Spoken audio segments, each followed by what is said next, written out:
Assalamualaikum warahmatullahi wabarakatuh. Alhamdulillahirabbil alamin. Segala puji bagi Allah yang telah memberikan kesempatan kepada kita. Pada kesempatan kali ini saya dan putri saya, kita harus kerjasama ya sayang ya. Bentar ya. Oke. Akan berbagi tentang SEO plan. Jadi apa sih SEO plan itu? Kalau kita ambil dalam contoh kegiatan sehari-hari, misalnya saja soal perut ya, soal makan ya. Kita misalnya hari ini udah makan sarden nih 3 kali sehari ya. Mungkin besok kita udah nggak bisa makan sarden lagi karena udah bosen ya. Mungkin kita akan ganti besoknya lagi. Dan mungkin kita ketika ganti bingung, wah ini mau makan apa ya ini sesudah sarden. Mau makan sayur atau apa ya, besoknya lagi tambah bingung nih ya kan, seakan-akan semua udah dimakan ya, seakan-akan semua udah pernah dirasakan ya, padahal belum. Nah itulah kelemahan orang yang nggak punya plan, rencana. Jadi kalau misalnya teman-teman makan dalam 1 minggu itu direncanakan, misalnya hari Senin, Selasa apa sayur, kemudian Rabu ikan-ikan, kemudian Kamis itu roti dan lain sebagainya, itu lebih sederhana ya, lebih sederhana. Itulah contoh plan dalam kehidupan sehari-hari. Nah, gimana dengan SEO, Search Engine Optimization, yang kesannya lebih rumit ya.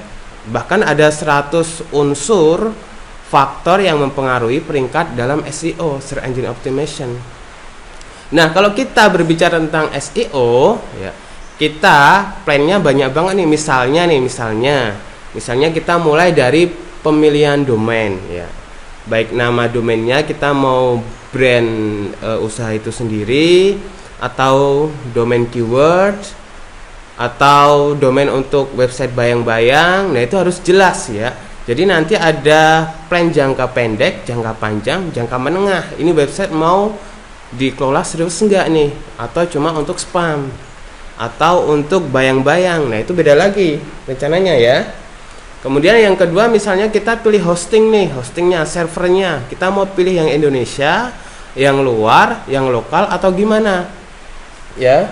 Nggak mungkin kan kita misalnya milih server itu berkaitan dengan lokalnya aja. Misalnya 10 website kita jadikan satu hosting, itu nggak mungkin ya.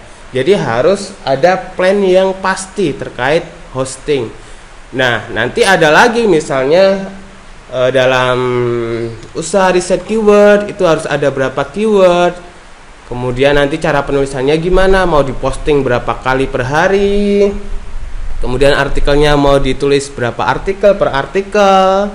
Dan masih banyak tentu hal-hal lainnya terkait optimasi. Itu baru optimasi on page loh, baru optimasi yang berkaitan di dalam website itu sendiri, belum lagi nanti optimasi off page nya sayang ya.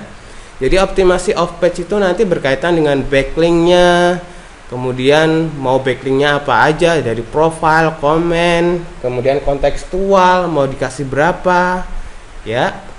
Kemudian setelah itu nanti ada auditnya. Nah kalau kita plannya benar ya, rencananya benar, kita akan mudah melakukan audit ya. Jadi nggak bingung, misalnya hari ini udah optimasi ini, besok nggak bingung lagi mau optimasi apa lagi, nggak ada yang double juga optimasinya ya. Jadi itulah pentingnya SEO plan ya. Kalau kita gagal merencanakan, kita sama aja merencanakan kegagalan ya. Itulah pentingnya SEO plan bagi teman-teman. Dan bagi teman-teman yang ingin tahu lebih lanjut tentang bagaimana cara merencanakan SEO ini, teman-teman bisa mengikuti kursus kami di Jogja ya, tepatnya di Imogiri. Teman-teman bisa mengikuti kursus SEO di Jogja, dan teman-teman bisa belajar dari nol, dari awal, bagaimana merencanakan SEO yang baik untuk website masa depan teman-teman ya. Nah mungkin itu dulu video kali ini, mudah-mudahan ini bermanfaat. Terima kasih sudah menyimak ya.